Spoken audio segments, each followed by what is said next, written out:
All right, let's talk about Donia. So I get calls from people who've had financial problems, and almost all of them are life insurance related. I've had a few getting ripped off by financial advisors, paying way too high commissions and those kind of things, but those are easy to fix. Um, but Donia's story, I hinted at it when we started last time, but it's just a perfect example of this. Except she bought a fairly basic product, but she also bought an simplistic product. But uh, her husband passed away early in her life. She had a son. She was raising single mother, very, very low paid jobs. Somehow, I don't know how, she saved up about $100,000 and she gave it all to this one life insurance company. I won't name the company, but if you want to know, I'll tell you 101, but I won't say it on film. It's a very highly respected. It's one of the firms I talked about a couple of classes ago where I talking about the biggest players. It's a big player. So she turned 70. When you turn 70, these annuities that you've saved up, the deferred annuities, they have to start paying out by law, by tax law. So she had to start paying them out, but the company didn't do that. They were supposed to send her something, a reminder of. They didn't do that. And so she goes to her insurance salesperson and says, what I do, I don't understand this. Well, what he should have done is what we call annuitize it. He should have had her start taking money out. And the IRS is pretty clear on this. If you go to irs.gov, if you have an annuity, they look at your age and they say, you're going to live another 16 years. You got to take 1/16 out and that will be taxable. That's what she should have done. Guess what the guy did? He surrendered the entire thing. Guess what happened in taxes? 100% taxable, the entire amount of money. And he bought her another annuity. So why did you do that? Any guesses on why he might have done that? You may know the term for that. Have you heard of churning? You get someone out of product by another product, so you get a whole new commission out of it. So you churn them. So what did he do for her? He caused her a $10,000 tax bill. And he got a commission in the process. She could have paid, she may have gotten like a $500 tax bill, but she got a $10,000 tax bill. So she didn't have $10,000. So he had another product with her. She had a universal life insurance product, which she didn't need. She has one son who's a dependent, but he's not a dependent. He's grown up, and so she didn't need life insurance. Why they sold her life insurance, I don't understand. But they sold her a really bad product. So since she didn't have enough money to pay the $10,000 bill, he sold some of that, which caused more taxes for her. So he was just like crushing her all over the place. So she comes to me in tears. She's like, what do I do? I was going to go visit my son. I haven't seen him in years. He's in Hawaii, and I was going to use that money. Now I don't have any money. So what do I do? So I wrote a rather angry letter to the company because our ace in the hole was her life insurance rep admitted that he messed up. Because I go back with her. I don't know if I seem intimidating, but I can be. So I go back and I'm as intimidating as can be. This guy's scared to death of me. And he admits in front of me that he messed up.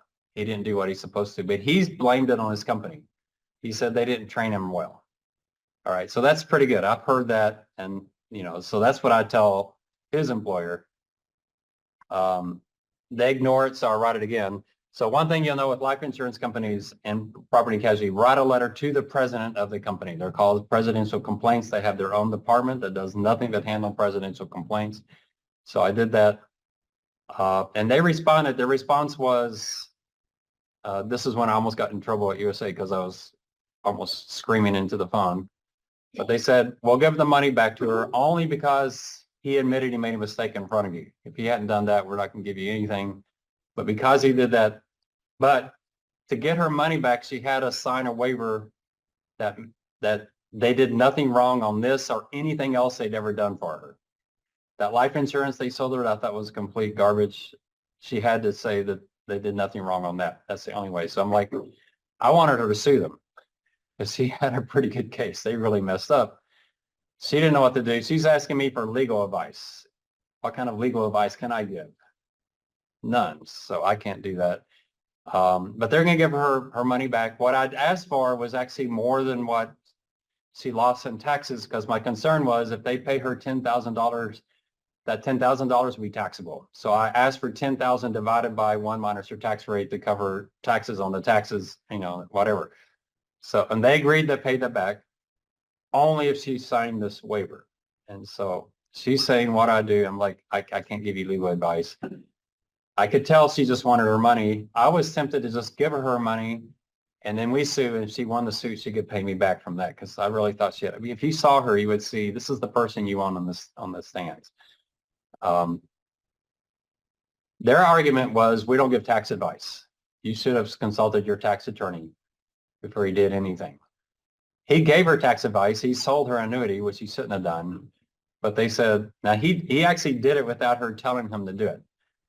So they're telling her, you should have consulted a tax attorney and then your rep would have messed it up. So it was kind of a really stupid argument. And so I'm screaming on the phone. I actually said, would you do this to your own grandmother? And then I said, I guess you probably would. That's how mad I was at this. I don't usually get that mad. Don't worry. When I get your exams, I'm pretty happy most of the time. But yeah, I was just livid because the sweet little lady had entrusted her entire net worth that she somehow miraculously saved up to this one company, and they ripped her off. So we went to a pro bono lawyer. There's lawyers that give free legal advice to senior citizens. Yeah, you want to guess what his advice was? Anybody? So he's looking at me like, who's this guy? Now he's kind of like, why are you here? So his advice was for her to hire a lawyer. That was our free legal advice. So thank a lot, sir. That's really helpful. So she finally decided to take the money. I wasn't going to, if I'd encouraged her to go to the court, she didn't want to do that. She just wanted to go see her son. And he actually passed away from cancer a couple of years later. So I met him once. He came and visited, and he was like almost tears in his eyes saying, I'm so glad you're there, because this is an industry. You can imagine her doing this by herself with no background. She would just have been intimidated, and it would have been a disaster. So she took her money. You see that tax advantage thing. This was a very simple one. I talked to some financial planners, and they're like, yeah, man, he really messed up. How could he have been that ignorant? I'm wondering if he was that ignorant, or if he just saw a person who was like, I can mess it up and she won't know, and I'll get a new commission out of it. So that stuff makes me mad. I get those a lot. So I can tell you many other stories. Hers is the one that makes me the maddest. I don't know where she is today. She's probably has passed away because she's moved on. After her son passed away, that was so sad. I think it was just tough. But I even did her taxes a couple of years just because, I'm a CPA, but I don't do taxes. But for her, I did her taxes. And that's when I figured out, yes, this is not a wealthy person. Now, the products she bought from them, the annuity she bought from them was actually a pretty decent product. She had that one, not the life insurance. The life insurance was a complete ripoff. But the annuity she purchased from there was a decent product. This firm has decent products. If they had just annuitized it, everything would have been fine. She would have paid a little bit of tax and everything would have been fine. But they completely royally messed her up. So, I don't give advice on stuff like this, but I certainly like people to call me before they buy anything from a life insurance company just to get a second opinion, because this is complicated stuff. It's very, very difficult to understand for a lot of people. And even on the simple cases, you can get ripped off because the incentives are not in your favor. All right.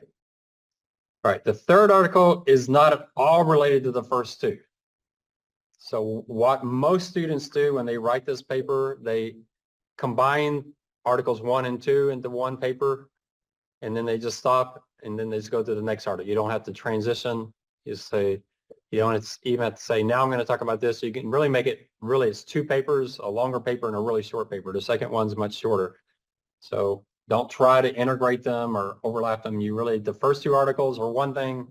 The third article is a completely separate thing. Just start from scratch, a whole new discussion. In fact, you could just do a page break and just say, now I'm going to discuss the article or whatever, just get right into it. So here's the second article. I found this article because Babel wrote it. I don't know if David Babel is still around or not. Very, very impressive guy. He came to USA a few times. They were selling something. He's not a salesperson. He is a professor, very brainy, not a people person, but extremely, extremely smart person. So I thought this would be a great article. It is an old article, very old article, but I haven't found any as good as this article, and everything they say in this article is still topical. So I tend to find articles, if I can find a great article that's 15 years old or a mediocre one that's 2 years old, I'll do the 15-year-old one. This is much better written. I was using another one, but this one's just better written. So Babel is somewhat of an insurance guru. He teaches at Wharton, and he does a lot of consulting on the side for the industry. Just extremely brilliant guy. I don't know this person at all. So what are they doing here? So you can see this one's highlighted. One thing you'll definitely get some critical thinking points on, and I think I helped you in a few places, is because this article is so old, you might try to see if you can find an updated version of some of these charts. The one that's the most likely to be able to find, I think it's in the class. I gave an updated one in the class notes. I'll show you.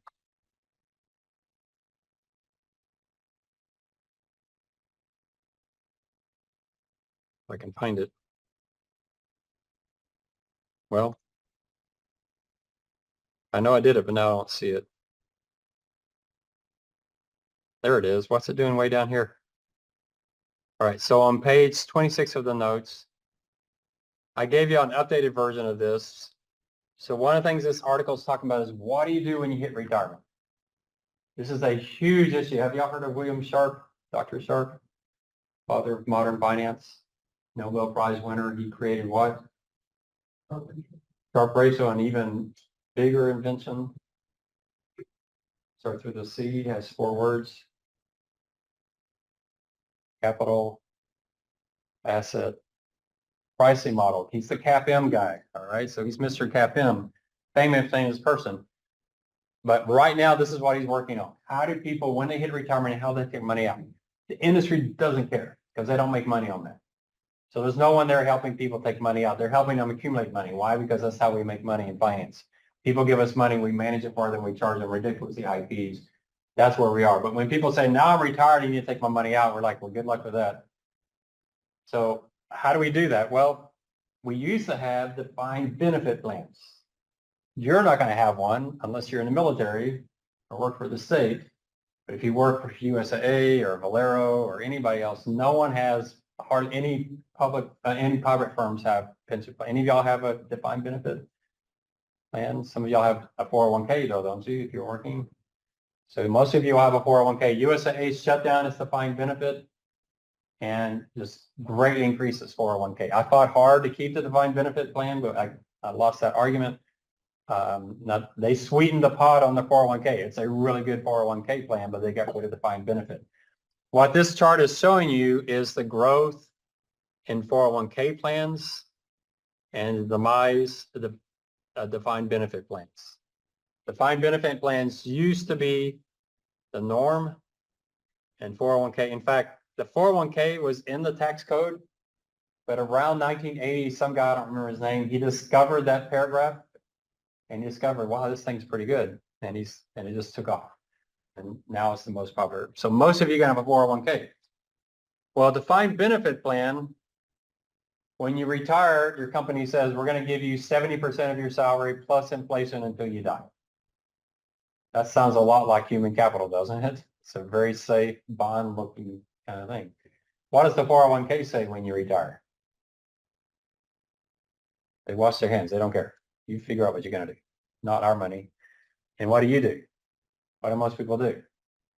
Well, the people I've helped, they take it out and refurnish their house. They buy a new car. There's one woman I was helping.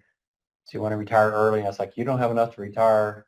So I really got to retire. So retired. And so I check in with her. How's it going? And she very sheepishly said, I bought a new car and I remodeled my entire house. Okay, so you didn't have enough money and now you really don't have enough money. But what's the problem with the 401k? You can take your money out. Well, on the defined benefit, you can't do anything. The company, they give you the money. You're stuck with whatever that is. So What they're talking about in this article is what do you do when this security goes away and now people are all on their own? How do we help people know what to do? And they're going to talk about something that the life insurance industry has, which is a really good product, hardly sold, but a really good product called an immediate annuity. Now, when you hear the word annuity, let's make sure we're real clear on this because this can get really, really confusing. Mainly because the insurance industry has made it really, really confusing.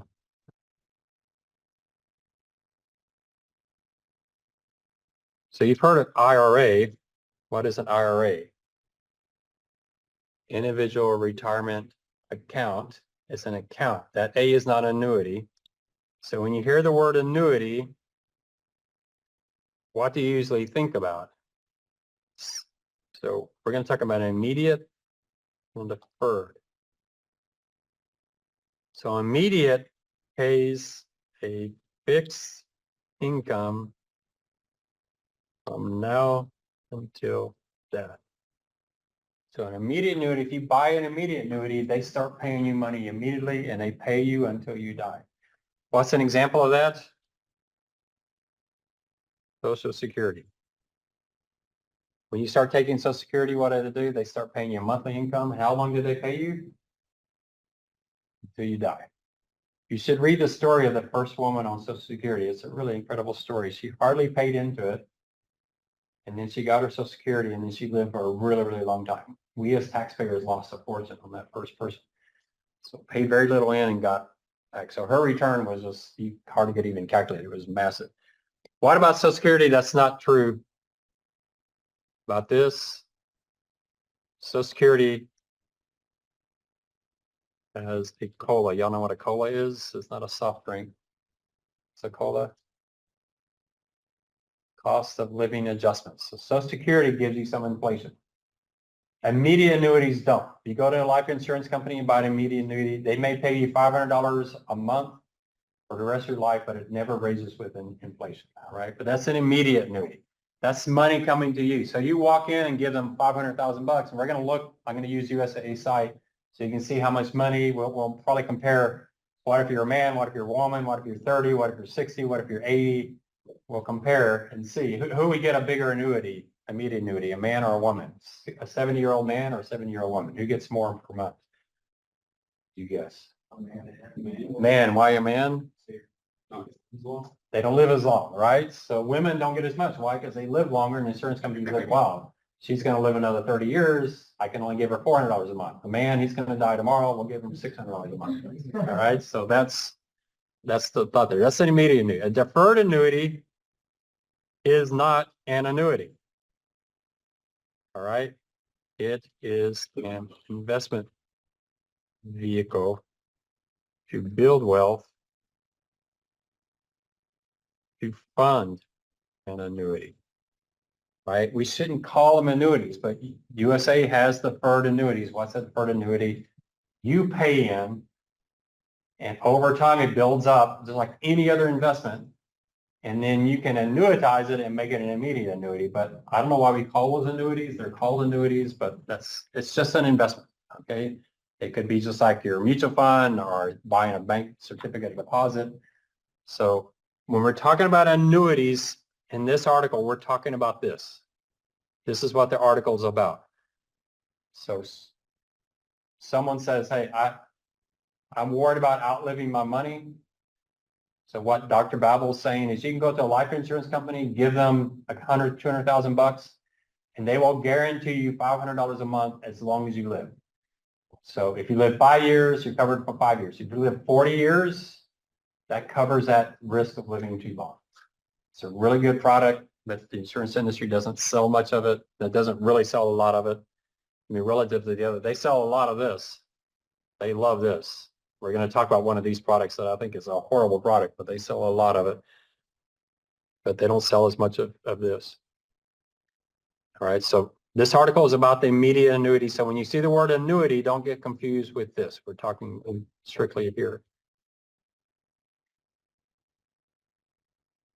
And so it follows pretty closely. If you look at the rubric, it is very straightforward.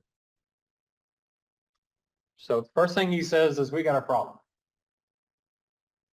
And you can go through the problems. I mean, it's like 1, 2, 3. The article just goes right through them. Social Security, how many of y'all are going to rely entirely on Social Security when you retire, do you think? You think it'll even be here when we retire? Yeah, well, yeah, well, it's like 1 in a 45,000 chance, so we might survive.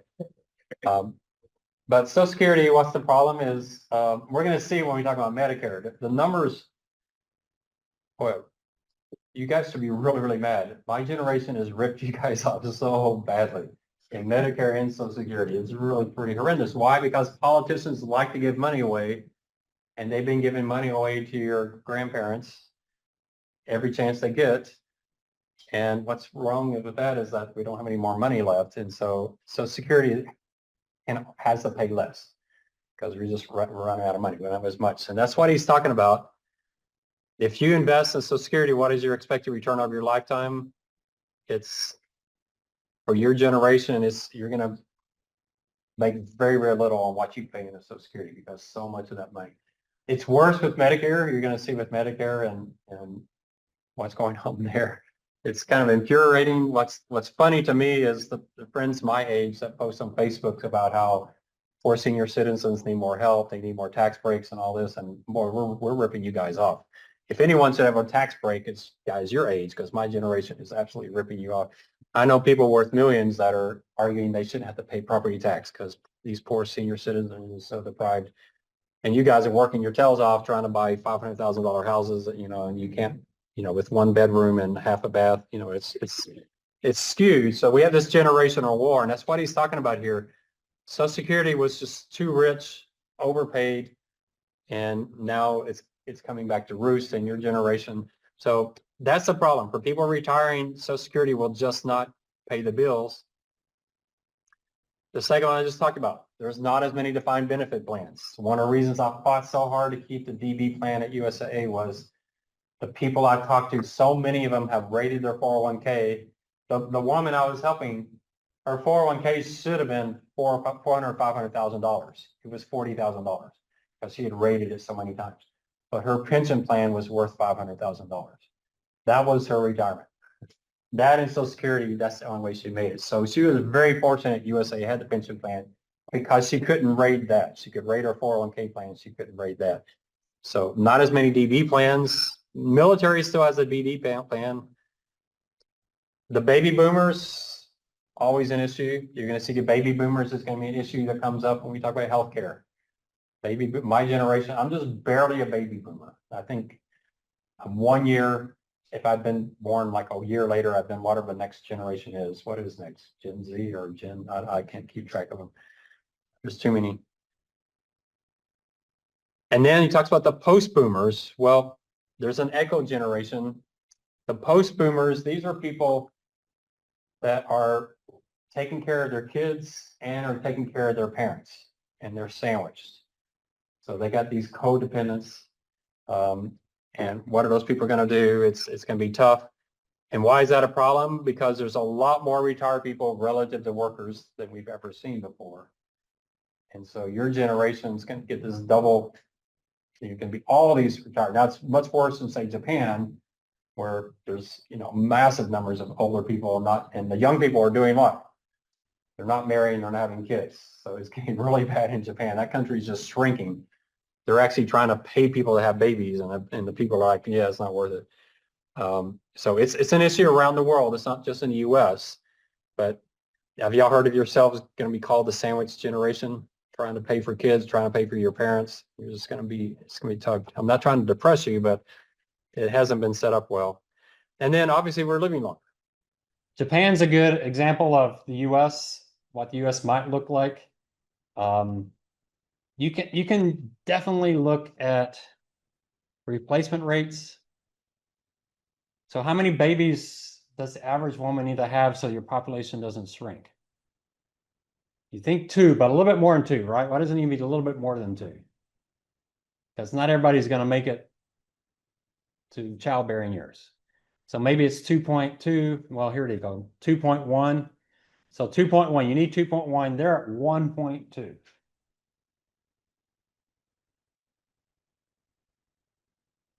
US is a little bit better.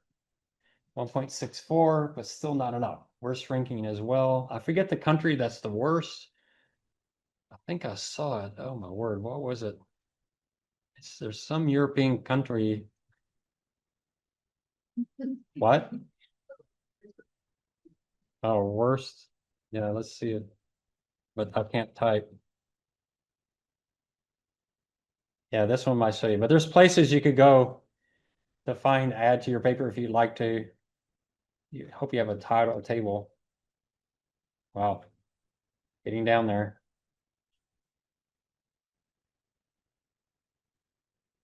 Japan's almost at the bottom, right?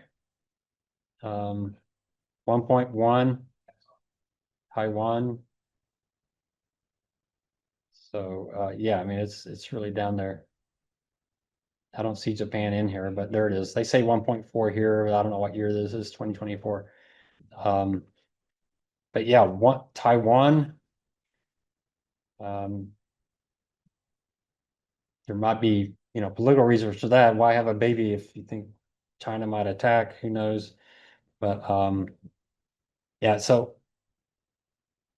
that's why we have the sandwich generation. It used to be you had 3, 4, or 5 kids. Like my parents had 4 kids. There's 4 of us to take care of my mom. We can handle that. If you just have 1 kid, it's going to take care of 2 parents, or or a couple has got to take care of 4 parents. Yeah, it's a much bigger burden on fewer people. So it's kind of a challenge there. I don't know how many kids are in your family, and if y'all thought about it, y'all are so young, your parents are so young, but at some point that's going to become an issue. Your parents are probably starting to deal with this related to their parents. So it's an issue. They give some numbers here. If you want to update the numbers, you certainly can, or give me new numbers. Pretty easy to Google and find it. Related to that is we're living longer. When Social Security was, and this is a really important quote, when Social Security was started, they had a retirement age at 65 because that was life expectancy. Essentially, Social Security said, hey, if you live past your life expectancy, we're going to help you. We're now life expectancy is 80. So we're helping people. I mean, y'all think about it, this I think is actually pretty interesting way to think about this. This is what people want to do.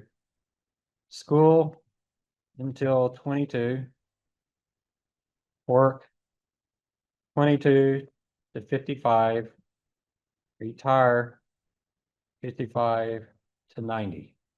So there's 22 years. There's 35 years. There's 33 years. And you really work 33 years of your life and hope someone else is going to support you for 57 years of your life. Just not likely, right? And so we were a little skewed. Now I retired at 46, but I'm working part-time at UTSA. So maybe I'm kind of hypocritical, but yeah, I mean, it's just like we want to stay out of the workforce as long as possible. Well, someone has to support people that aren't in the workforce, and that just creates these imbalances that are scary in a lot of countries. So the system was set up really just to help the portion of the population that did live much longer than expected. Now, my opinion is that they probably should have set up Social Security such that the retirement age was adjusted every few years for life expectancy. So as life expectancy went up, the retirement age was pushed back. That would make sense to me. If they'd done that like in France, they wouldn't be having these protests because it would just be automatic part of law. You could have some rules that, if you're within 5 years of retirement, it's fixed at that point. But for people coming up behind that, it can move whatever. So that people, thought they were retired at 67, now it's 68, now it's 69. Is like they keep chasing themselves.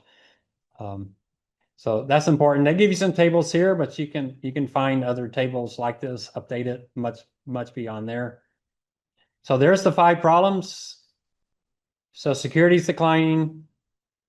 Pension plans are disappearing. We got this huge group of baby boomers, which really right now are really starting to retire. The next generation, has had fewer children, and so they're being sandwiched between their kids and their parents, and then people are living longer. So those are the problems. How do you fix this? And you fix it with one way is the life insurance industry with something called an immediate annuity, or they call it a lifetime income annuities. Essentially what this is something that promises to pay you a monthly income until you die.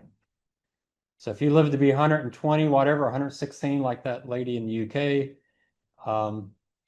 it just keeps paying you and paying you and paying you. If you retire at 65 and die at 66, it only pays you for 1 year. And so the people who live too long get subsidized by the people who died too early. We'll talk about these more. That's actually a pretty incredible product. They say it really well in this last sentence. Those who die before reaching their life expectancy are insuring those who live beyond their life expectancy. Same thing with life insurance, except for it's reverse. Life insurance, the people who live a long time are subsidizing the people who die early. The annuity is the exact opposite direction. Here's life expectancy at the time this was written. Now, life expectancy has probably improved since this article, but maybe not. Life expectancy for men has actually declined the last couple of years. Anybody know why men are not living as long recently? Starts with an O.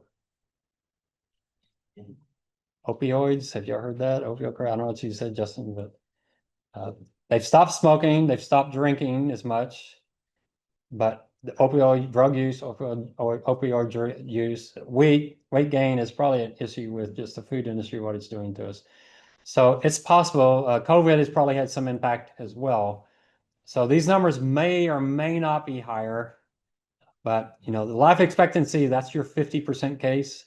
50% make it to that. Remember, Social Security started at 65, thinking, you know, pay out at 65 because that's life expectancy. Women do live longer than men. If you have a couple, the probably at least one of them will live longer is pretty high. So almost up to 100. So yeah, you've got some pretty good odds. 25% will live much, much longer. If you choose a life annuity, so this is a complicated sentence. I've never been able to explain it in really good ways. So let's say you don't do an annuity. You just save up money in your portfolio. And now you want to start spending from your portfolio. Well, your concern is there could be a major stock market crash like in 2008. So if you're paying 4% of your portfolio and then you lose a big punch of your portfolio, you're in trouble. So what do? You're real conservative. Maybe you only take 2% of your portfolio. So you've spent your whole life saving up for retirement, and now you only spend a smidgen of it. Is there any way you could confidently spend your entire portfolio and not worry about it? And he says, yes, an annuity. With an annuity, you take an annuity, get the life insurance company, and you can fully spend it and not have any worries because you can't outlive it. So what they're saying is the best bang for the buck for really getting to spend what you saved is a life annuity, because then you don't have to worry about how long you don't have to be conservative in case you live to be 116. Do you do your entire portfolio in this? No, but doing a portion in this makes sense. We'll talk about his recommendations, but he's saying there's no better way to get full utilization of your portfolio than a life annuity, because you're guaranteed income for life. So and they talks about trying to replicate this. Could you try to replicate this and you're on? You really can't. I'll talk about the product I want to patent, and it does have a little bit of replication in there, but we'll get into that later in the class. So you cannot in any way more confidently spend your portfolio than a life annuity, because that risk of you living too long is completely taken off the table, and you know you've got it. Economists have come to agreement that annuitization of a substantial, that should be in your paper, a substantial portion of retirement is the best way to go. Substantial doesn't mean 80, 90%, but maybe it means 20, 25, 30%. So they're essentially saying most Americans should be, when they save for retirement, they should be taking a pretty good chunk of that retirement and sticking it into an annuity. So that's a first part of the recommendation. You should be doing a significant amount. If you don't have any bequests, if you don't have any heirs, you could actually annuitize your entire portfolio because then you get to spend. I mean, why are you saving for retirement? Is your goal for saving retirement so that when you die, you're leaving you have the biggest portfolio possible? Is that your goal? It's like when I die, I want to have $10 million sitting there. Or would you rather spend it during your lifetime? A couple came to me in my church. Usually it's people in disaster, but they came to me and said, we got all this money. We don't know what to do with it. I was like, spend it. It's your life. Spend it. Give it to charity. Give it to your kids. You got plenty. I looked at what they had. You got plenty of money, and they like, yeah, but we feel dirty spending our money. It's like it's your money. Spend your money. I like having to beg them, spend your money.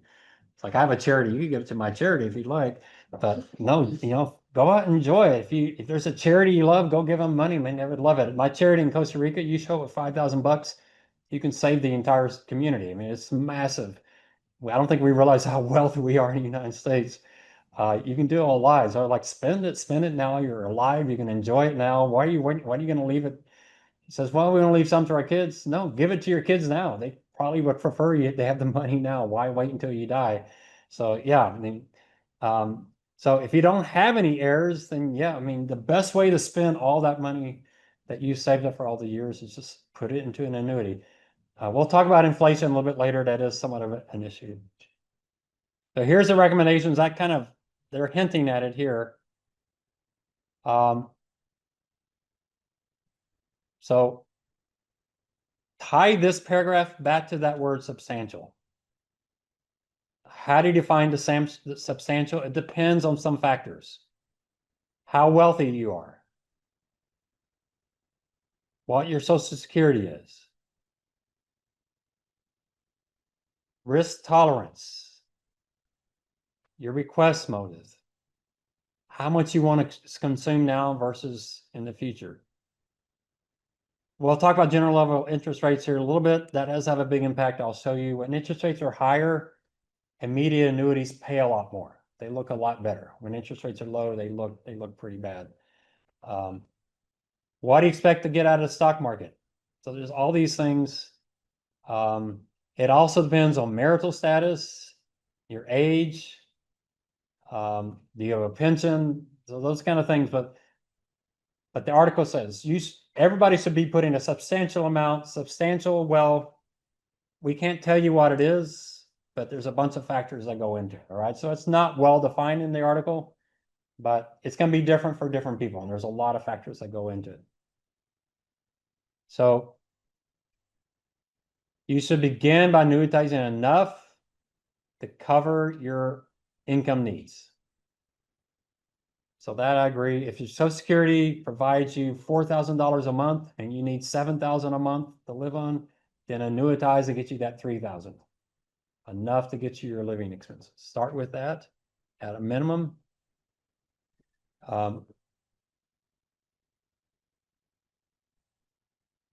You're going to annuitize more than that. Again, we don't know how much that is. The article doesn't tell you.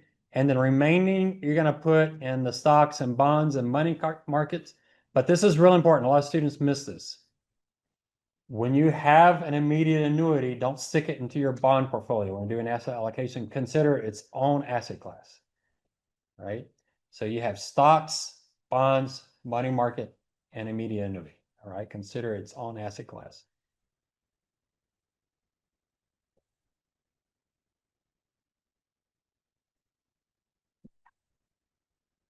And then one last issue is why you probably don't want to annuitize all of it is you probably want to have an emergency fund on the side for some expected items. Again, this article doesn't tell you what that is, but there's something you want to set aside for health costs, institutional care. So this article is not a financial planning article. It's more giving you kind of the general rules. Obviously, if you want to leave some to your heirs, that's got to be there.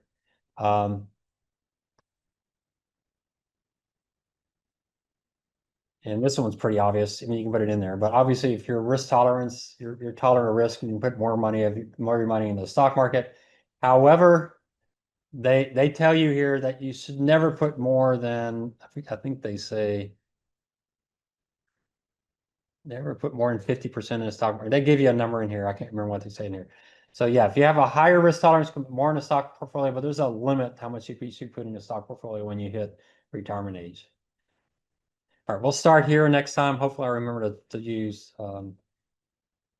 Zoom next class. We'll start there. Tonight I want to finish up the annuity article.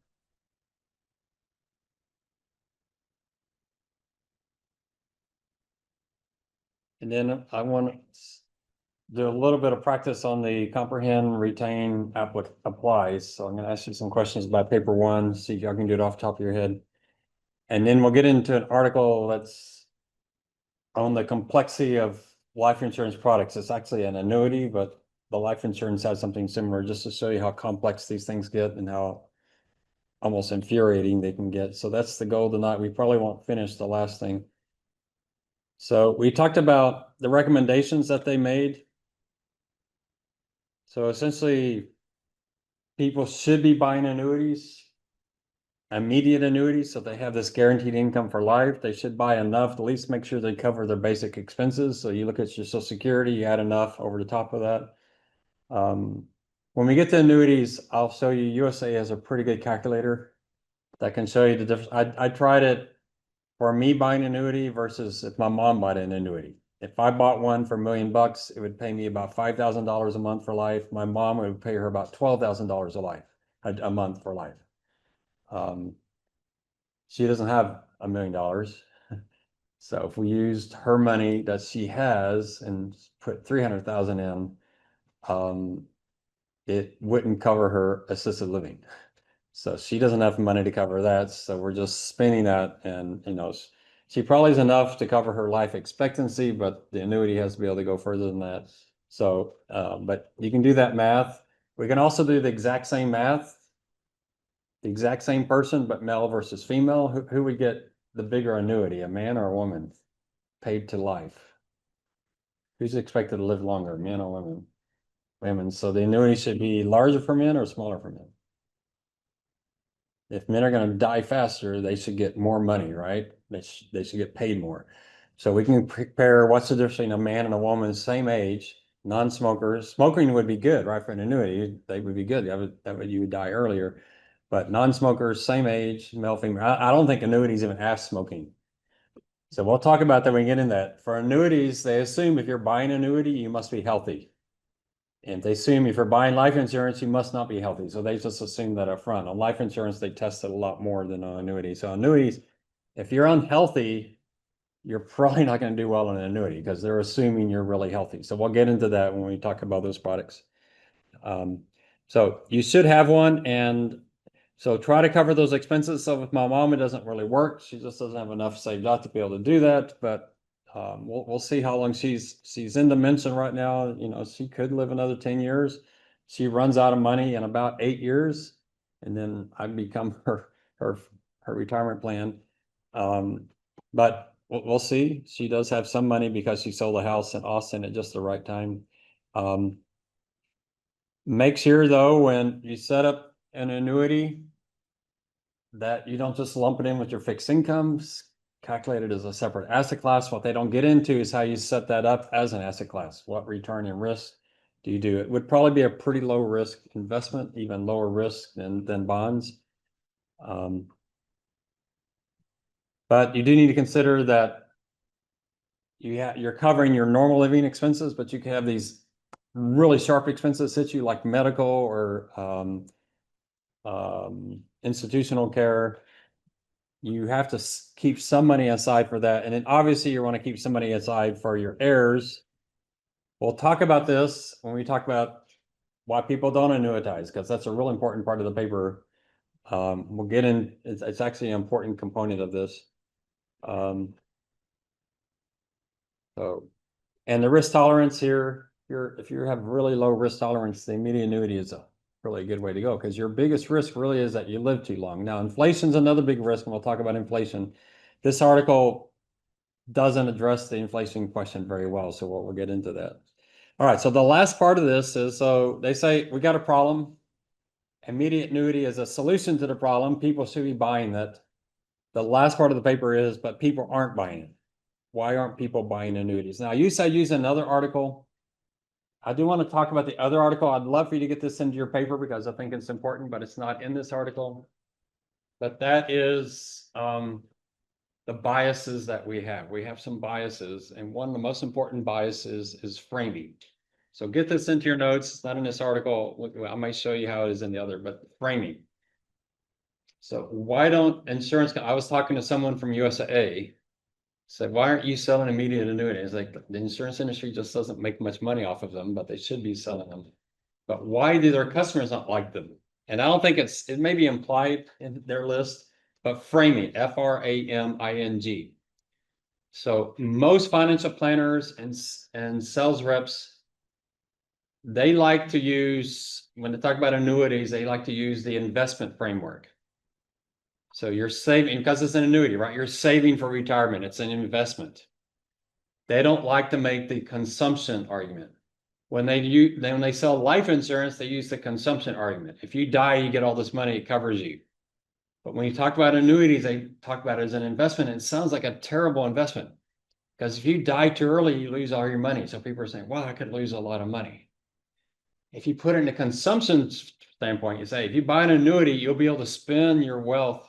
You don't have to worry about outspending your portfolio because you're guaranteed for life. So you tell people, hey, the annuity allows you to consume your wealth at the optimal level. So you move from the investment wording to the consumption wording you can sell. And I'll show you that from the other article. Might not be able to do it tonight, but I want to show you that. I do want you to get that into your answer, even though it's not in here. So it really is a framing. And if they can get insurance reps to sell annuities as an insurance product and not as an investment product, these immediate annuities would actually sell a whole lot better. But if you say people, oh, this is an investment, you could lose 100% of your money if you die too early. People are like, I don't lose 100%. So it's really a different way to sell it. Same thing with life, you couldn't sell term life insurance as an investment. So, if you live to be 20, 30 years, you're going to put all that money in and you're not going to get anything out. If you're unlucky and you don't die, you're not going to get anything out of it. It doesn't make sense in life insurance, but with annuities, they're so used to talking about them as investments. All right, now be careful here. He's got this list, number 1, number 2, but make sure you're having your notes. The list starts before number 1. All right. He talks about a couple of them before he gets into it.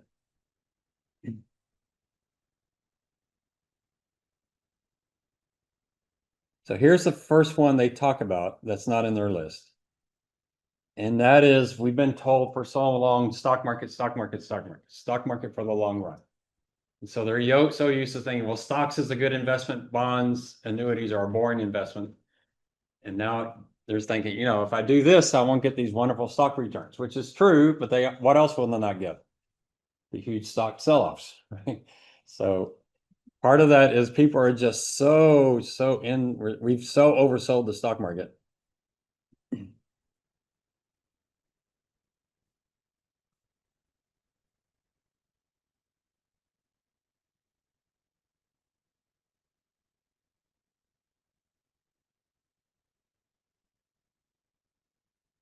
Right. So here's their list. They're too expensive. So there is we talked about this, insurance companies are more expensive than other products. So a typical mutual fund might charge 1%, 0.5%. Insurance companies, their expenses are like 1.8%. They are more expensive. But remember, they're the only product that can sell something to you that's based on when you die. Other products can't, so they have that advantage. But they are going to be more expensive. They are more. We'll talk about how interest rates influence that. The word loading, when you see that, that means expenses. So actuaries use the word loading. I guess they like it better than saying expenses, but that's just the expenses of the insurance company. That's what they load onto the premium. It also includes the profits as well. The second one we just mentioned is, well, what if I get really sick and I need money? So yeah, you need to have money set aside for those unusual expenses. So you're probably not going to put 100% of your money into one of these products. Now, kind of my mom's situation, her risk is always already happened. She's in assisted living and it's costing her $7,000 a month. She doesn't have enough. You know, if she had bought an annuity, say, well, she messed up, she bought a new, but she wouldn't have enough, even if she hadn't bought the, she just doesn't have enough money to cover that. So she's already past that point. But yeah, if you have big medical bills, you are covered by Medicare. You know, you do have some health insurance, but there's things that aren't covered, and there are some pretty heavy deductibles that you can have, especially if you have chronic illness. You might say, well, you know, the insurance covers everything over $3,000, but if you have chronic illness, that's $3,000 every year. So, you know, you're paying a pretty hefty charge there. And if you have, you know, some people have 10, 12, 15 pills they got to take, it can add up when you do the different share. And then long-term care is probably the one people are most concerned about. There aren't really, other besides health and assisted living, I can't think of too many things people worry about that much at the end of life. We'll talk about inflation other than inflation. So yeah, those are the two. It's not like, you know, some vacation to Paris suddenly comes up unexpectedly. You know, those are usually things that are controllable. You can turn them down. Now, there are product innovations. I was looking at USAA on this, where they say, okay, you got an annuity, it's going to pay you for life, but every once in a while we'll let you withdraw some money out of that, like if you change your mind. So the product I helped develop at USAA that I don't like at all, that we got patented, it had a lot of these bells and whistles, but when you add the bells and whistles, it really hurts the annuity. How much you can guarantee them. So instead of guaranteeing them $5,000 a month, you can only give them $3,000. So it really does hurt the annuity. They don't emphasize that here so much. So yeah, there is some innovation, but all of those innovations are going to reduce how much you can get monthly, and pretty significantly. So that's not great. The third issue they talk about, are really fourth. The first one is our habits of buying in the stock market. We just can't change. The other article called that inertia. We're just in a habit in investing. We're not used to putting it into a product like this. The next one is inflation. What if inflation returns? And it did in 2022. So they mentioned this that I do not think is really credible at all. They say you can have an inflation-linked annuity, which means an annuity that doesn't just pay $5,000 a month, but increases with inflation every year. You can do that, but your payments are going to drop dramatically. Most life insurance companies don't sell those. They're quite expensive. Now you might say, well, the insurance company can manage that risk pretty easily. They'll just buy inflation-linked bonds. But inflation-linked bonds, the shocking thing, in 2022, we had really high inflation. How did inflation-linked bonds do in 2022? They lost money. So they're not all that good at protection. So it's really hard. Inflation is one of the hardest risks to manage for an insurance company that actually guaranteed inflation. Social Security does guarantee inflation. USA's pension plan had an inflation guard. They're really hard to do. They tend to reduce how much money you're going to get. I think most people, when they see how much their starting monthly income is with that inflation guard, they'll say, you know what, I don't want it. So I don't think that's really there.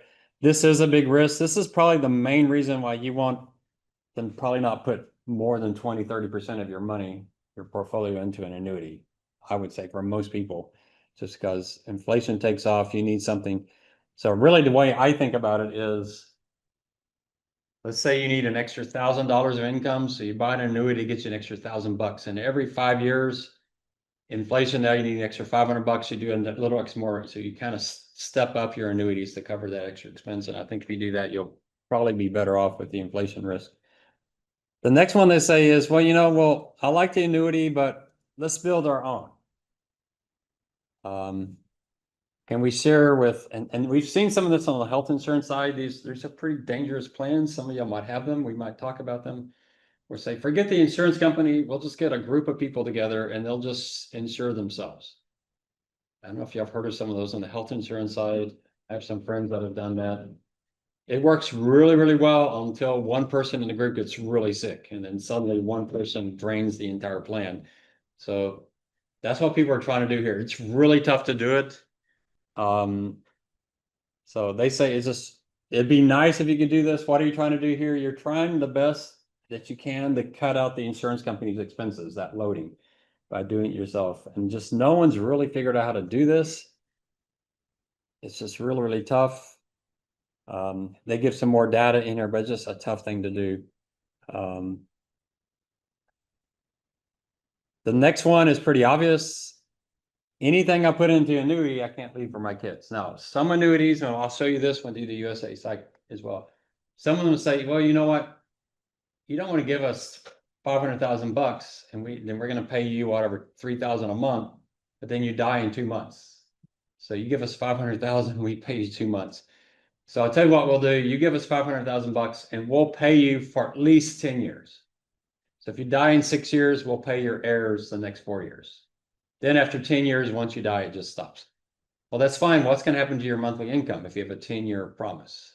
It's going to come down. So we'll test that. We'll say on the USA site, I know they had a 10-year certain. I think they might have had one other certain, and we'll see how much. It's pretty material, especially if I did it for my mom, because she's 84.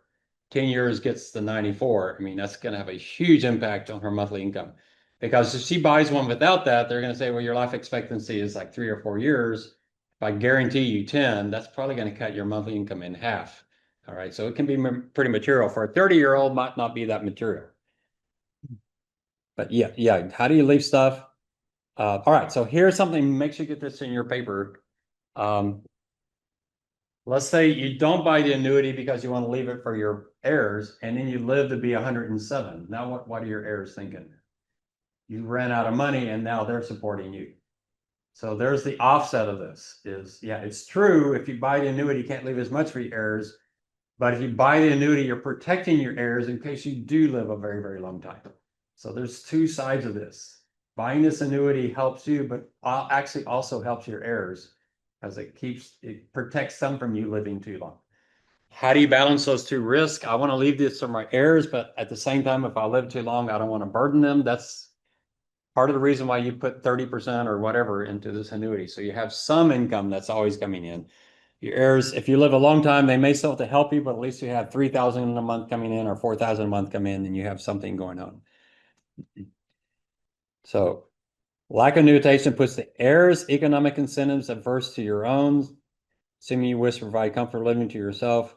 So the annuity kind of balances that. You buy some annuity, protect your living standard, but also protect your heirs in case you run out of money.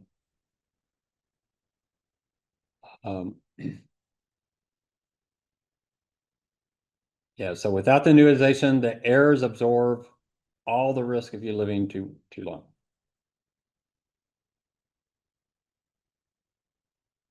Number 6 also has two sides to it. If I put my money into this annuity, I'll lose control over my assets. It's all with the life insurance company. That sounds bad, lose control. Why might that be good? Well, what happens to people in their 90s when they have a lot of money? Some people take advantage of them, steal their money. I remember during the dot-com bust, y'all weren't alive then, but when the dot-com bust happened, this guy in my church, he was going, oh, my brother said, let's put all my mom's money into the tech stock in NASDAQ because stocks are just going up. And I told him, NASDAQ is like grossly overvalued right now. And he said, yeah, my brother says every time it goes down, it comes back up. So yeah, what evidence? How do you know that? So I always mention Japan. Japan was going up, and then it fell 90%, and it took it, 30 years to get back. He said, no, my brother says, and this is right before NASDAQ dropped 80%, that I don't know what they did, but their poor mother is over there, they're making decisions that are going to wipe out 80% of her portfolio. If she had an annuity, what would happen? They couldn't do anything. So doing an annuity as you age and maybe you're not making good decisions, that lack of control can actually be a pretty good thing. So again, it's a balance, especially as we age, because you're trying to protect yourself from living too long, but also the idea that if you live too long, your mental capacity is probably going to be weakened as well, and people are going to try to take advantage of you. I've seen some YouTube videos of some pretty evil people who have stolen their grandmother's houses and money and spending stuff. You know, it's just like, so with the annuity, it is very protected.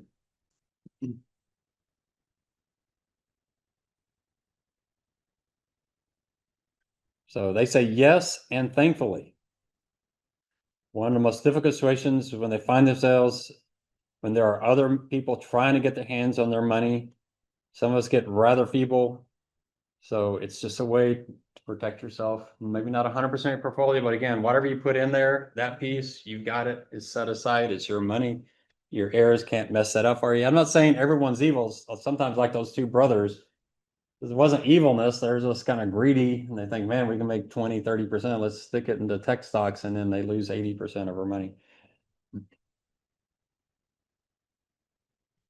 All right, so this one is a little tricky. They wrote this at a time when interest rates were probably about the same as they are today. When you buy an annuity, the insurance company is going to go out and buy corporate bonds. And when interest rates are high, they can pay you a whole lot more money than when interest rates are low. So I would not have bought any immediate annuities in 2020. Interest rates were practically zero. And I bet they sold very, very few. So that's a time where I'd say, you know, you should be buying an immediate annuity, but I wouldn't buy one right now. Let's wait a few years, get interest rates. Now with interest rates, well, the 10-year is falling back below 4%, but with interest rates, the 10-year above 4.5%, corporate bond rates 5.5%. That's a pretty decent return. You're getting much better. I can't test that on USA site because they don't let me play with the interest rate because that's a given.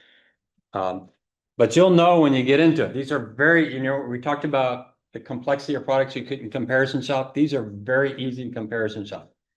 You can go to 5 companies and say, if I give you $500,000, what will my monthly income be?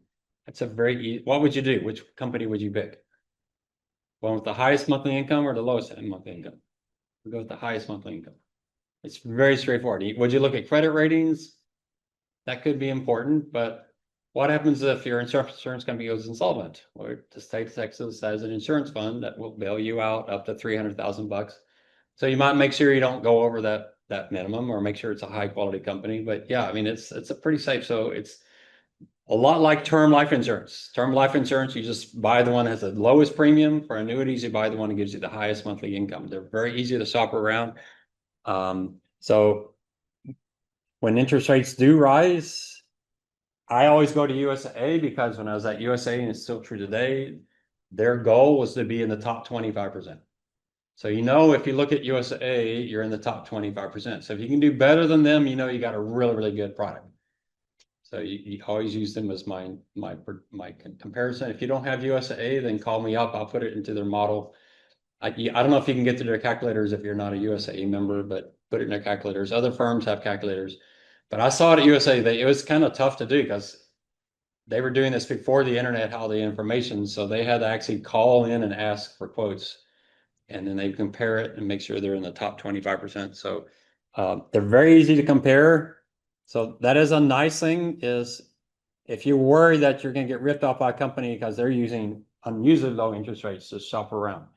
There is some bad advertising going on here. I was helping this one person with this, and they said their annuities implied rate was 6%. And so we went on the USA site and compared it, and USA said their implied rate was like 5.5%, but USA's monthly income was higher than the firm saying they had 6%. Obviously, there was some lying going on and some distortion going on. So it's real easy. You just compare that monthly income, and then you can make sure that you're getting the best deals. So you're not getting a firm that's just assuming really, really low interest rates.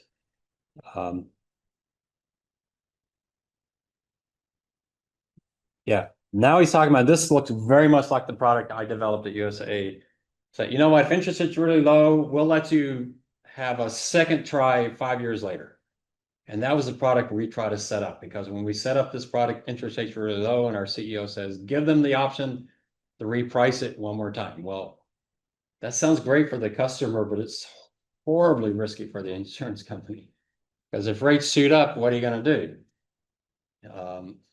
So all you can do is buy bonds that mature before then, which means you have to give a much lower. I mean, it was just a terribly uncompetitive product. It was a terrible product. I didn't like it at all.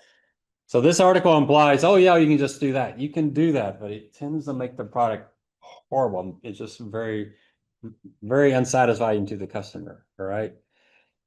So make sure you don't just list these reasons, but especially on those two, give the other side of it. So you want to leave more money to your heirs, yeah, but the offset to that is if you live too long, not having an annuity, they meant to support you. You might don't want to lose control of your assets, but that can be a good thing because as you get older, people might try to rip you off. So make sure you have those alternatives there. All right. Let's see if I have the other article. I might be able to show it to you quickly.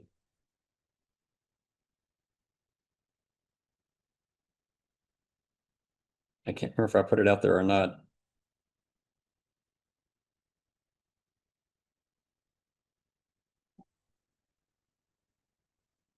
Oh, here it is. All right, so it's out there. It's called the Annuity Puzzle.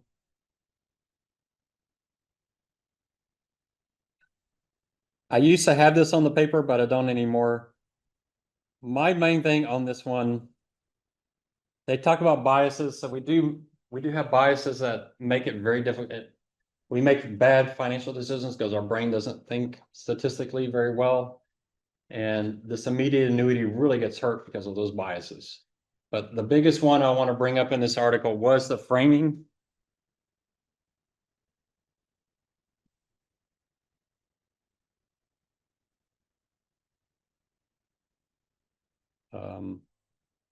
See if I can find.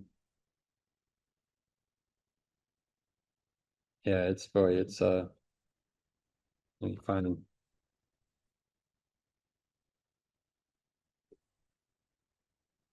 So it's consumption.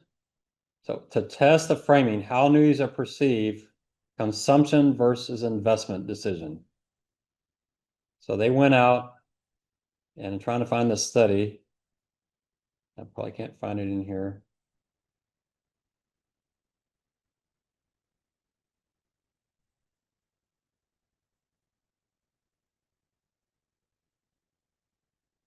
All right, so here's the results. 71% preferred the annuity over the investment when they're presented in the consumption framework. 20% wanted the annuity when it was explained to them as an investment. That's a pretty big shift, right? If the insurance industry wants to sell annuities, they have to sell the deferred annuities differently than the immediate annuities. So right now they're selling them both as investments. And you sell the deferred annuities, which is when you're investing for retirement. That's an investment. Take that as an investment. That's when you're talking about what interest rate you're paying them. But if you want to sell an immediate annuity, you got to talk about it in consumption. This product will help you consume the maximum during your retirement years without having to worry about your money running out. When you sell it like that, you'll sell more of it. So that was the biggest part of the article. There's a few other things here. If you're not into the whole concept of biases, I can't remember if I put that article out there. Let's see if I did. Oh, yeah. The summary of the biases. What part of finance talks about biases? Have y'all learned this in your finance classes? It's 2 words. Do you remember, Jonathan? Behavioral finance. Have you ever heard that before? So what is behavioral finance? It's those mental decisions that we make that are not optimal because we're not thinking statistically very, very well.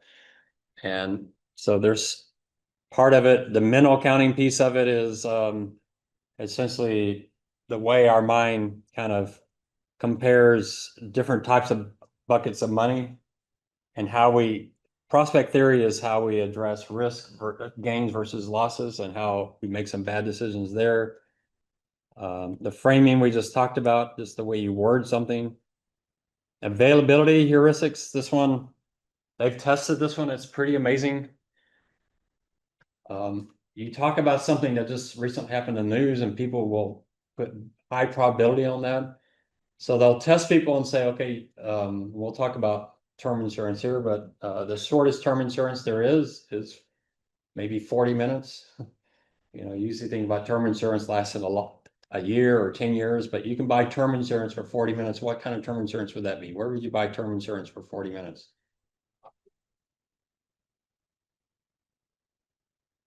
Not On a flight or something? what? Like, are you on a flight or? Flight, yeah, flight insurance. So they ask people, say, okay, here's some flight insurance. If the plane crashes, we pay you $100,000. And people say, what would you pay for that? So they got that. And then they got another group of people who say, okay, this is flight insurance. If there's a terrorist event and the plane crashes, we'll pay you $100,000. So this one pays you no matter what happens, pays you $100,000. This pays you $100,000 only if it's a terrorist event. Which did they put a higher price on? It was on the terrorist event. Which one was more valuable? The first one. Why did they put more on the second one? Because they could think of that. They could imagine it. It made them mind think of something as more valuable, and that's really bad. Always bad decisions. Hyperbolic discounting is, we use discount rates that are outlandish. Jeremy Grantham at GMO, he thinks that's the problem with our environmental issues, is that, you know, you tell people the world's going to die, be destroyed in 70 years, and you're like, well, you know, I'll be dead in 50. What do I care? You use a massive discount rate to go out 70 years, which means what, people alive today are going to make decisions that are going to harm people that are going to be alive in 20, 30 years. Why? Because we use really, really high discount rates for periods way out into the future. Same thing if we're 60-year-olds old and people are saying, well, what if you live to be 100? Where you start thinking, well, 100 years, that's a long way off. I'm going to use a really high discount rate on that. So yeah, overweighting catastrophic events, the conjunction fallacy. I saw this at USAA. I remember at USAA, we were managing to a 1 in 500 year event, which doesn't happen very often, right? How often does a 1 in 500 year event happen?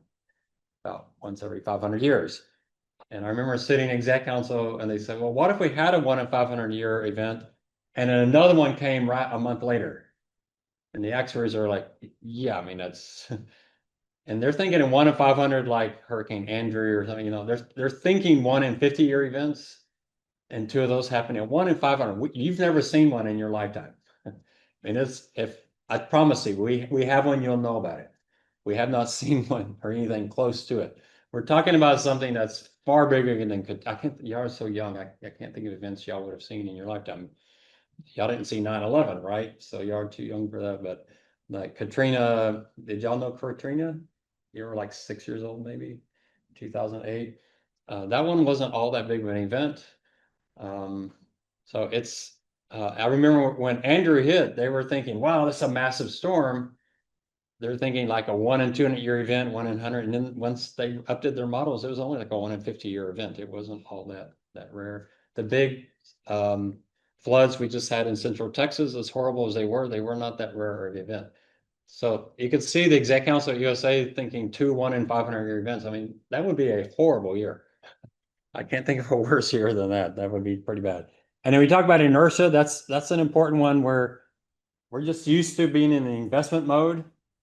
And it's hard for the shift into taking money. We feel so guilty if we start taking money out of our portfolio. But why were you saving for retirement? You could take money out of your portfolio. So that's there. So that's out there. Biases are pretty important. You should probably know about the biases if you're in finance, probably in actuarial science as well. I don't know if actuarial science covers behavioral finance. There's some good books on behavioral finance out there. What's the most famous one? You may know. Y'all heard of Thinking Fast and Slow by Kahneman? Really, really good book. So that's like the ultimate. What's another good book? My favorite book is Annie Duke's Thinking in Bets. So those are 2 books. Thinking in Bets. So Thinking Fast and Slow, that's Kahneman. That's the theoretical. Annie Duke, Thinking in Bets, that's the practical. She's like, how can you take what we know about behavioral finance and make your life better? So Kahneman gives us the science, the economics.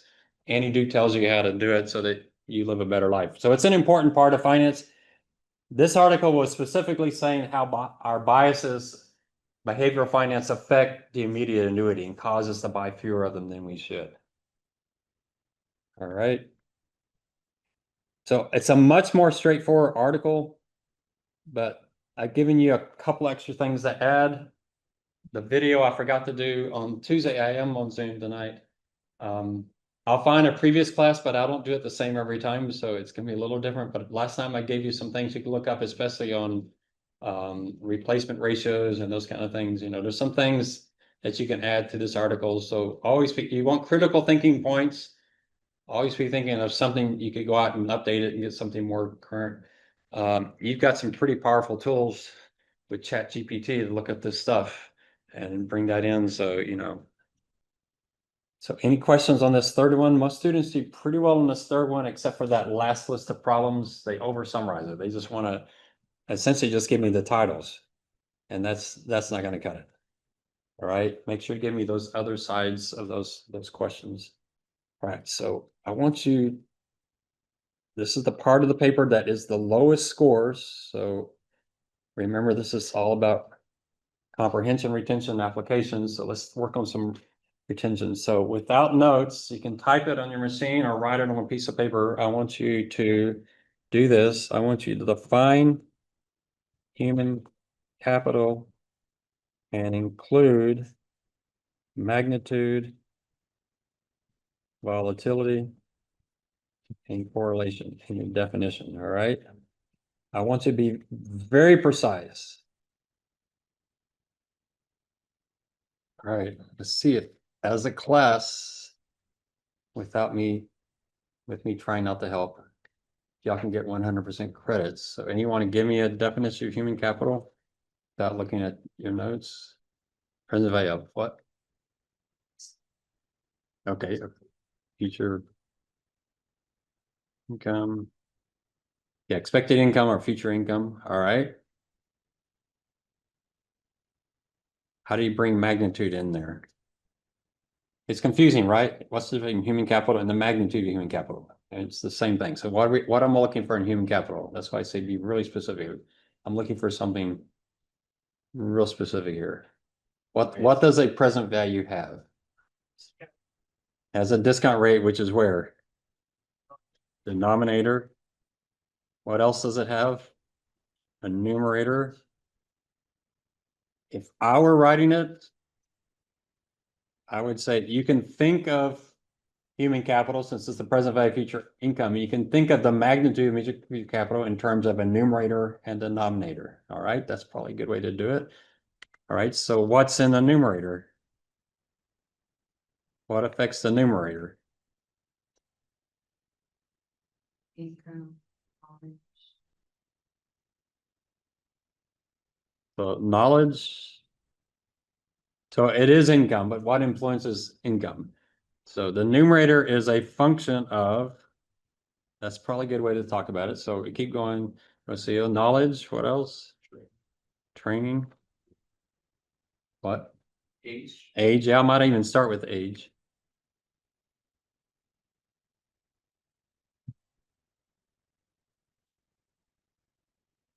Anything else we said?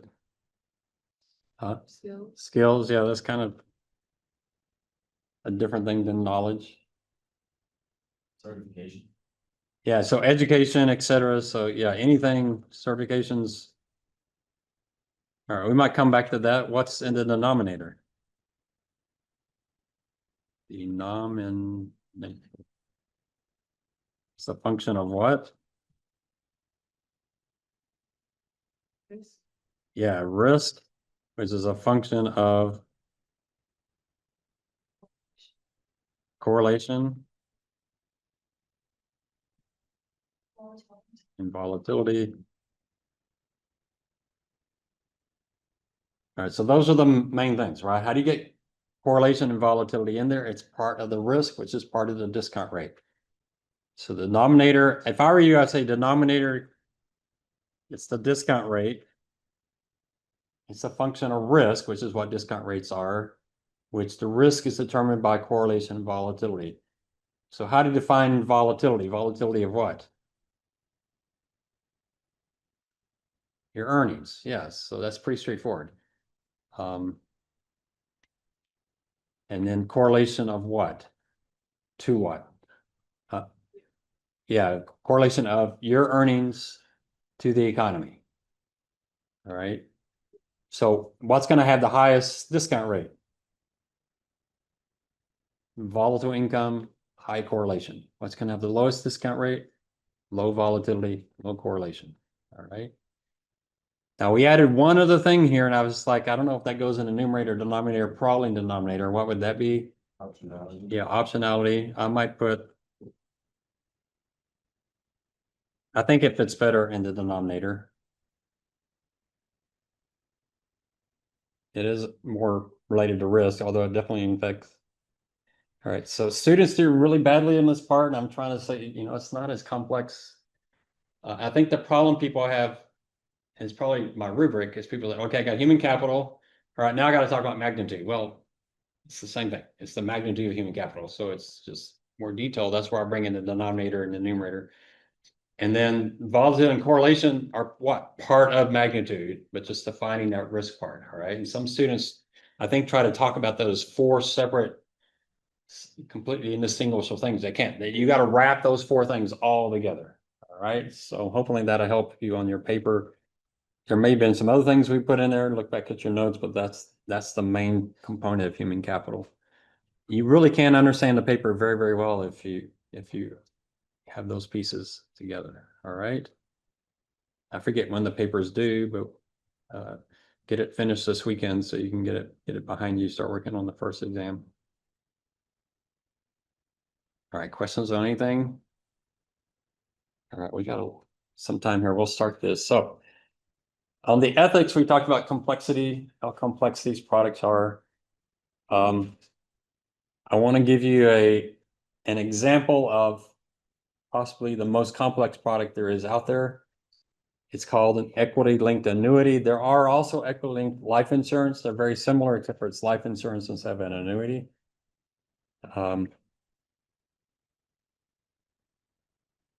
You can go out there and do Susie Orman and equity-linked annuities. Y'all know who Susie Orman is? She's kind of getting up there in age, so she may not be around that popular anymore. Suze. I don't know it was Suze or Susie with a E. So have y'all seen her before? So Kristen Wiig does a great Susie Orman on Saturday Night Live. She does Susie Orman better than Susie Orman does Susie Orman. She's pretty hilarious. But she's this guru who she gives the financial advice. I agree with her. A book I read was talking about the the ethical issues. She has some ethical issues in some of the products she was pushing. So she's generally on my side a lot of these issues, but then and I think Dave Ramsey has issues as well. I think everybody wants to make money off of this industry. She talks about annuities. She doesn't mind deferred annuities, but she hates these equity-linked annuities. She hates variable annuities. She hates these products we're going to talk about. And for the same reasons I do. They're very expensive, very complicated, and the complexity really gets you if you change your mind. It really makes it tough. But she's out there talking about these quite frequently. She's done, you'll see her on TikToks every once in a while. So this is a very old article, but it was just perfect. So sometimes I'll find a perfect article. If I could find a newer one, I would use it. But sometimes this is the only one I can find out there like that. I've seen these products today that are not any better today than they were when this paper was written. I don't think USAE sells these. I told them I'd quit if they ever sold one, but I had already announced my retirement anyway, so it's kind of a false threat. But I don't like these products. I don't think this is the type of product USAE can sell anyway, because USAE is everything's phone and email. They don't have sales reps. These are hard products to sell if you don't have commissioned sales agents. They're very, very, very complicated. So this article, written by two PhDs. I think they might be related to the Society of Actuaries, but I can't remember. SLCG, I forget what that is, but it is a working paper that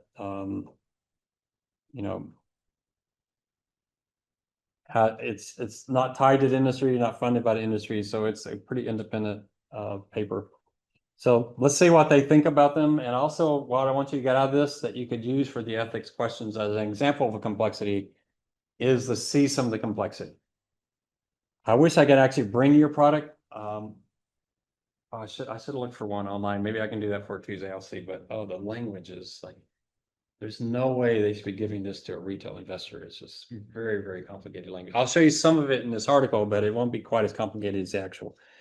So sales of equity annuities have soared in recent years, despite the impenetrable formulas. There's that complexity. Regulated by state insurance commissioners. This is really, really important. We'll talk about this.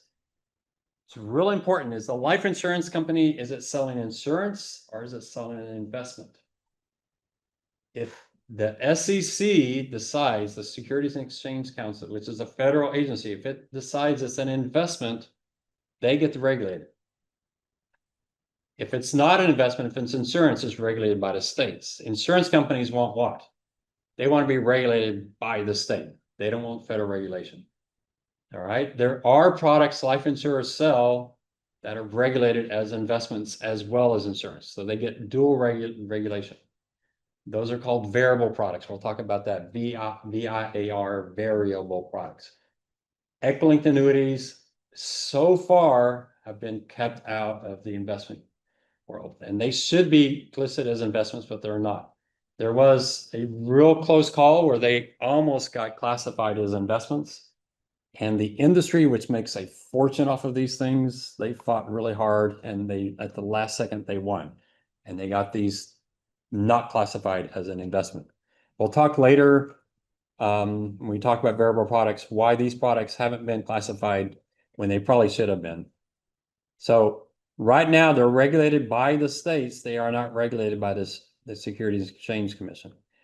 Why is that important? Well, the Securities Exchange Commission, if it's an investment, there's a lot of disclosures you have to provide that the life insurance industry doesn't want to disclose, because these products have some pretty serious downsides. They estimate that between 15 to 20% of the premium is a transfer of wealth from unsophisticated investors to insurance companies and their sales force. Now you think about it, you walk into a company, you walk into a mutual fund company, give them $500,000. You think you have $500,000 invested. You can walk into a life insurance company and give them $500,000, and they're going to take 100,000 of that. Now you have 400,000 bucks. What are your chances you're going to do as well with 400,000 bucks as you would have done with 500,000 bucks? The insurance company's buying the exact same thing the mutual fund company's buying. It's just, it's impossible. So how do you sell this? Well, you make sure you hide all that in the complexity. That's the key.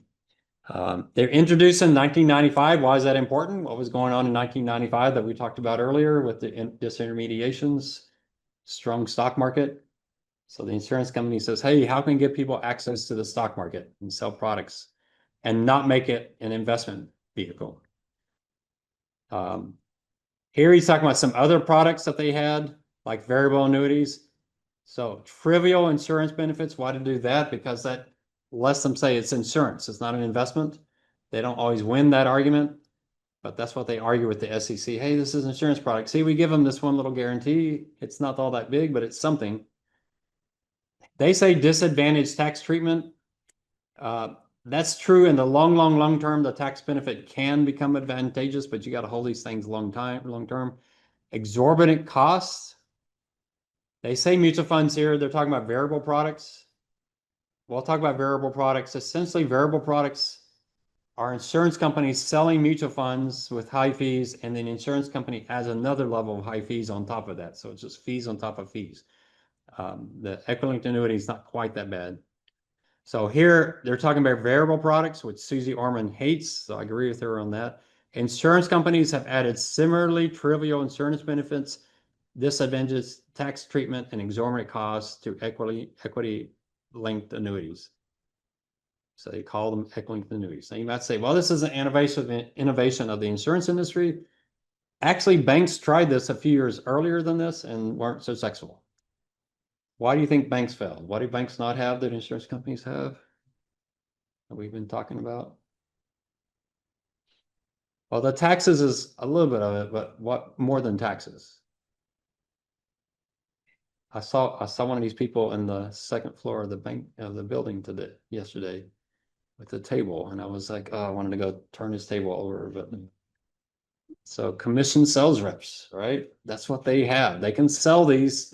Banks couldn't get this to work because this is too complicated. You walk into a bank lobby, you don't want to spend an hour and a half in there learning about this product.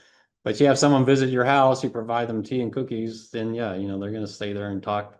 So you can do these products in a life insurance company because of the sales reps. You can't do them in banks.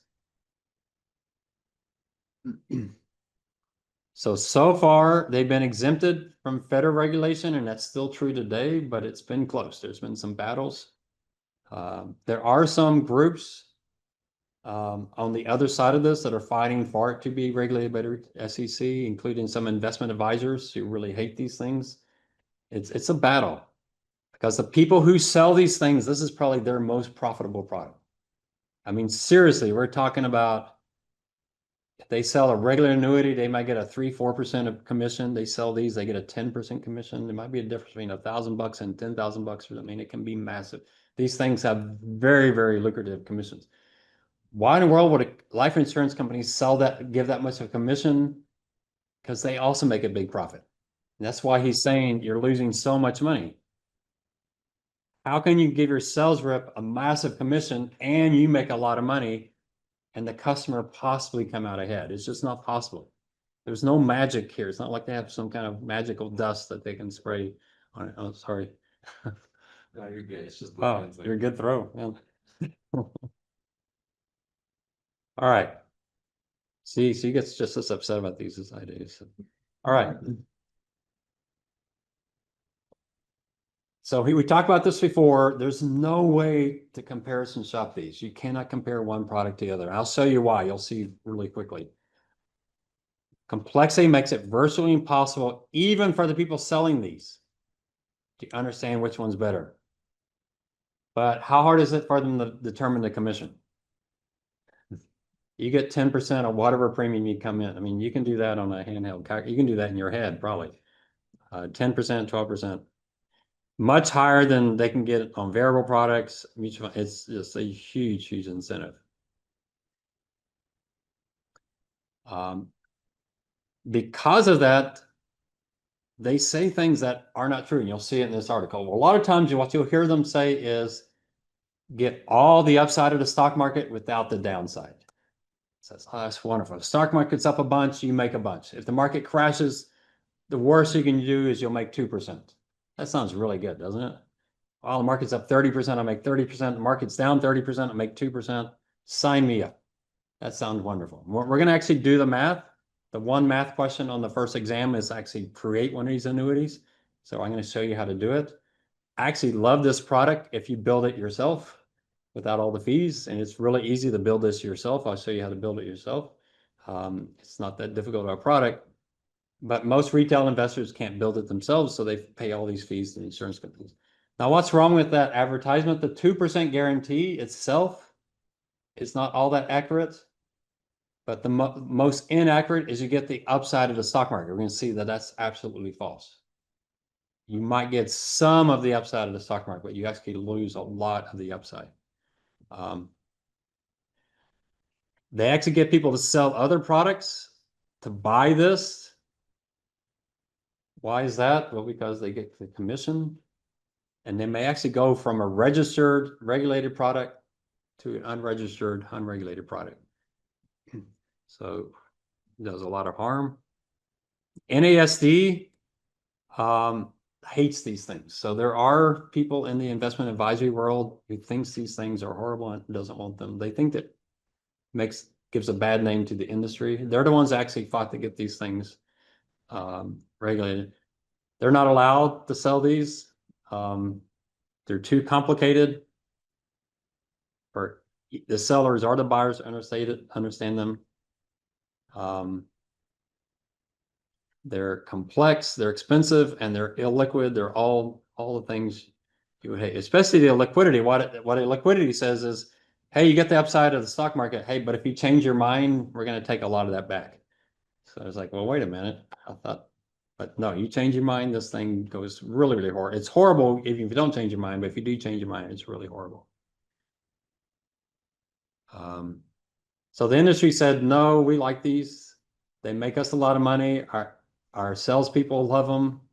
So they urge the members to write and complain. These are not securities. I think they are. We'll talk about it. I love this phrase right here.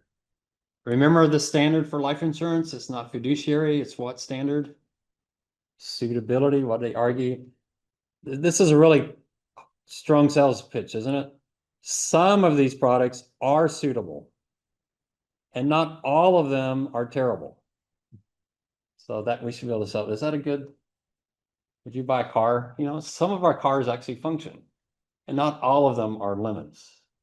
So, I mean, good luck finding the ones that work, but and that's the argument they're making. There's at least somebody out there that has these, and it's maybe not the best product for them, but it's, you know, it could work. That was their argument. When you come in with this is your argument for why these products should be sold, you know you're in trouble. All right, let's get into a little bit of it. One thing they do push a lot is the insurance aspect, which is they provide some guarantees, some minimum guarantee. Mutual funds don't do that, right? If the stock market falls 30%, you lose 30%. Mutual funds just pass on whatever the market does. They say, hey, this has got insurance to it because what we do is we give you a minimum guaranteed return. We say we're guaranteed not to lose money. Now that's a fake guarantee. And why is it a fake guarantee? Because that 2% is not, you're not guaranteed 2% every year. You're guaranteed 2% return over the life of the policy. What that means, if you made 10% the first year on this and 6% the next year, and the next year it drops 16%, you don't make 10, 6, and 2, you make 2, 2, and 2. All right, so what did you lose? You made 10, you make 6, the market crashed. They said, well, you lost all of that, we'll just give you 2, 2, and 2. Do you feel like you lost money? You had 16%, you lost that, and now you just have 6%. Yeah, you feel like you lost 10%. So this guarantee is over the life of the policy. The guarantee rate is typically much less than what you get if you buy treasuries. They have to be. I'll show you when we do the product. It's usually applied to a part of what you invest. And then some of them say that minimum guarantee, it only counts if you hold it to maturity. So if you get out early, all bets are off. So you see the illiquidity of this thing as you change your mind, well, you could be walking away from a lot of money. But this is what the insurance company says. Yeah, we're guaranteeing them. They'll do no worse than 3% or 2%. Now you can buy treasuries for 4%. This product says, well, but you know, we can't give you that, but you know, at least you won't make less than 3. That's got to be worth something to you. And I'll show you how you actually create that with the security when we build one ourselves. All right, here's where it gets really, really fishy. My blood pressure is going to go up. I hate this part of it. So first of all, they pay you based on the stock index, which excludes what? A price-only index excludes what?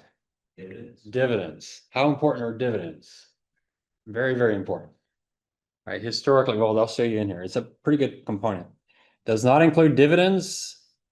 Exclusion of dividends causes the change in SP level to significantly understate. Now, think about it. This is pretty important with dividends. When a stock pays a dividend, what happens to its stock price? So we saw there was Choice Hotel. We own Choice Hotel. It was a $25 stock, and they paid a $10 dividend. What do you think the stock price did when they declared a $10 dividend? Dropped $10, right? If they're going to pay out $10 in cash, the firm is going to shrink $10. So the stock goes from $25. So anytime they pay a dividend, they're reducing your price index. So it's pretty important. So dividends have historically been 20% of returns of the investors. You must say 20%, that's not important, but how important is compounding over time? Y'all learned that, didn't you, in your finance courses? Is there a big difference between making 8% and making 6%? pretty huge difference. So that compounds over time to a pretty huge difference. But not only that, you don't get the entire index. And they have this thing, this is the thing that irritates me the most. They have this thing called a participation rate. So you know this is a trick question, pretend like it's not. Participation rate is how much of the stock appreciation do you get? Is it 100%, 50%? Which do you think would be better, 100% participation or 50% participation? 100 sounds better, but there's a lot of products that the 50 is actually higher than the 100. Do you think a retail investor is going to understand that? Now, how is that? Let me show you mathematically. Let's see if I can get this. So there's a couple ways to do it. They have point, and they have monthly average. So let's say the market starts at 1,000 and it goes up 1% every month. Oops, I didn't do that right. Oh yeah, I did. All right. Let's just make it simple. Let's say it goes up 10 every month. I got to get 12 months in there though. That's 8, 9, 10, 11, 12. So it should be, so you make 12%. All right. So the 50%, it goes, okay, you ended with 1,120, you started with 1,000, you made 12%. Your participation is 50%, so we'll give you a 6% return. All right.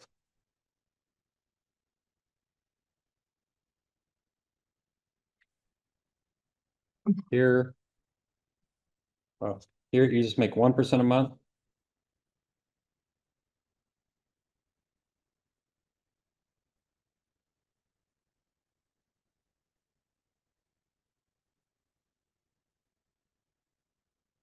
And so,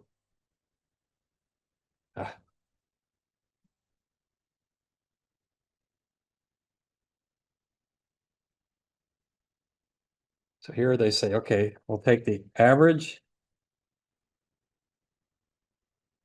I did something wrong. I don't know what I did wrong. But anyway, the month to month, I should have put that as work. What the month to month does is it takes your average return monthly throughout the year and then gives you 100%. And so your average here is you're up about 6% halfway through the year. So you end up actually with a slightly lower return. I'll show you the number when he does it. But anyway, when you tell someone 100% participation versus 50, the 100% might be on a point to point, which means how much did you make in that year? The monthly average looks at your average return month to month to month and the average, but if the market's coming up over the whole year, your average is going to be half of the annual. And so you end up losing. I wish I could have done that better. I've done it much better in previous classes, but I didn't set that one up right. So participant rate is a fraction of the change in the stock index credited to the investor.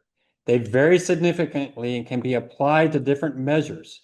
Participation rates are easy to compare, but are misleading. A higher participant rate does not mean higher payouts to investors, since nothing is constant. There are 3 common formulas. Point to point, that's the beginning to the end of the term. Some contracts point to term is calculated at regular intervals, usually at the contract's anniversary date. Index value is reset to ratchet up. So you just each year. More complicated is monthly average return method, calculates the increase in index level from the start of each year to the average month-end level during the year. That's probably what I should have done. Let's see if I can get this to do that. So you do that divided by that minus 1.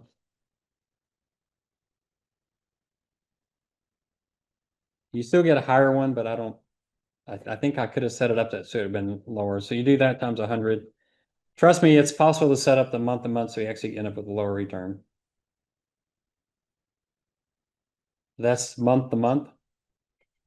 Other things equal, equity annuities with resets are more valuable than those without resets, and point to point are more valuable than monthly averaging. Do you think there's any chance a retail investor is going to figure that out? Do you think the person selling it understands that? What does the seller want to be able to say, 100% or 50%?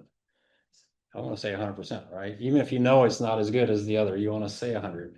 So hey, you get 100%. Do you think the retail investor, when the market's up 12 and their 100% participation is 6%, do you think they're going to be a little confused? That was the lady who called me and says, man, I got this linked annuity and the market's up a bunch and we haven't made anything. So yeah, that's how they work. So it's just like, it doesn't make any sense. We're making almost nothing.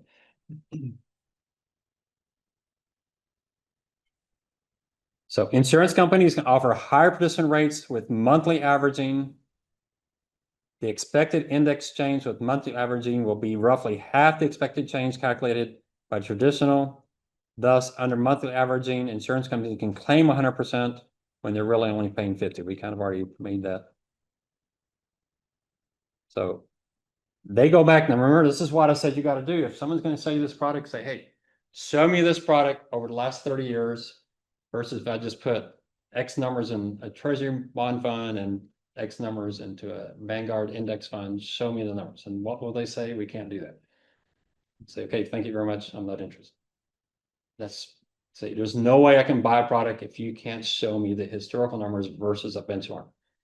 All right. Just always do that. So figure 1, this is the S&P with dividends. You started with $100 over, I don't know how many years that is, 30 years, over 30 years, your $100 would be worth $4,900. That sounds pretty good.